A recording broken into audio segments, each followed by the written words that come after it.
Helena Vasquez deceived everyone around her for decades. Her main reasons: money and power. By the end of her reign, Helena Vasquez would be arrested and known as the nun serial killer. This is no horror movie script. This is, unfortunately, a very real story. Isabela Moreau was born in 1883 in Portugal, belonging to an impoverished family. She didn't have much to look forward to, so she continued to work at her family farm.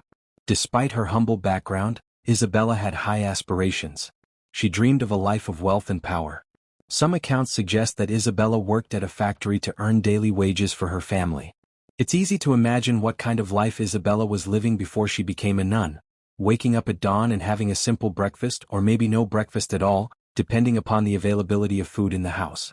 Working on the farm could not have been fun for a teenage girl, and getting a job at a factory would not have made things any easier. However, she did not lose her grit, or better yet, the relentless ambition to become a formidable personality. Since Isabela didn't have many prospects for earning, she chose the one path that could help her make her dreams come true. She decided to become a nun and join the old Gregorian church. Rafael Montero was the head monk of the Gregorian church when Isabela was 23 years old. Their meeting took place when Rafael was struggling to accept the tenets of the old Gregorian church. He had become completely alienated from the teachings of the old church and decided to start a new convent.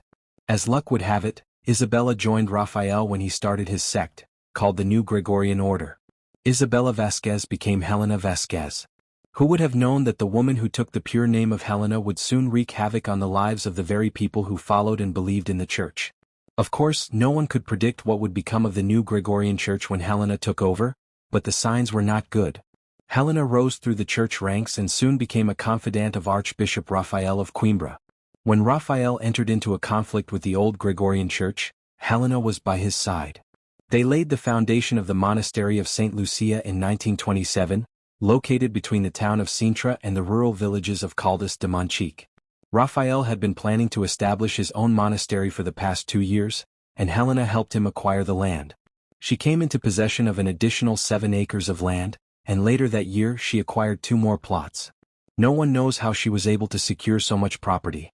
Portuguese author Elias Fonseca writes, having reviewed long sympathetic histories of the monastery, that there is no legal explanation as to how the nuns acquired the money to make these expensive property purchases. The official announcement made by Raphael at the unveiling of the monastery was to honor the presentation of the Virgin Mary. However, the true reason for building the monastery was to gather funds desperately needed to support the new Gregorian movement. Both Helena and Raphael were tactful in hiding their true intentions. When they started this new convent, they were the face of honesty, integrity, and faith, for the very people who were innocent enough to believe in them. Faith was indeed the driving force for the believers of the Gregorian movement. Of course, the movement would have continued to thrive if its leaders were as devoted as they seemed to be. Things might not have taken such a dark turn if Helena had the same faith as those around her. She would not have resorted to violence, extortion, and outright blackmail as she held on to her fate. Building a monastery is not an easy task, especially when you have limited funds. The fact that Helena and Raphael were able to build a monastery from scratch seemed miraculous, to say the least. None of the founding nuns came from money. So how did they collect all the funding? The mysterious funding had a gruesome truth at its core, which would soon come to the surface. The monastery of St. Lucia was advertised as a healing center for tuberculosis, TB. The monastery was built at a high altitude, and since there wasn't a cure for TB at the time, people who did not have the means to get medical treatment came to the monastery as a haven.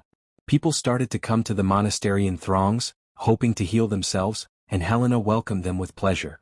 Although there was no particular medical facility available at the monastery, people were excited to venture into the fold of this new sect. Helena would settle multiple patients into a single room. She would not let any doctors visit the patients unless they were there to sign a death certificate. This negligent practice would have gone unnoticed if Helena had not started another gruesome practice at the monastery. Meanwhile, Helena was enjoying the spotlight of the new Gregorian church. Archbishop Raphael was already aging when the monastery was built. He was 66, while Helena was in the prime of her youth. She saw how Raphael ran the activities of the monastery, and she had to take over some responsibilities when Raphael was taken to prison. After he came back, he continued on his spiritual journey as a hieromonk.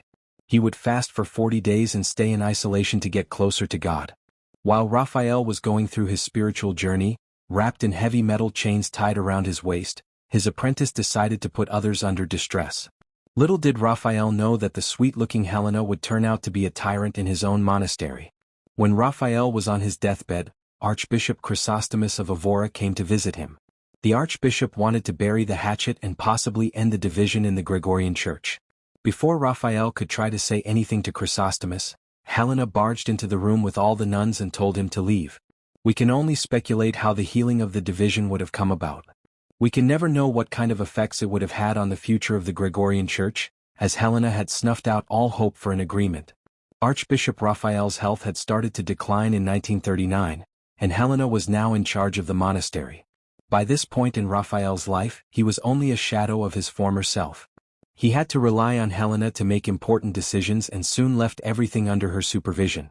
After waiting for 11 years, Helena was finally given the title of Mother Helena of Sintra. Her lifelong ambition of gaining control was complete. She was the abbess of the monastery of St. Lucia. She would wear the Portuguese-style cloth head covering, a black veil that covered her forehead and eyebrows. This piece of clerical clothing was only worn by high-ranking Eastern Orthodox nuns. She had decided to gather as much wealth as she could. She did not care what method she had to use to get the job done. It's hard to pinpoint exactly when Helena descended into a murderous wrath. However, it is evident that she started her ascetic practices soon after she became an abbess.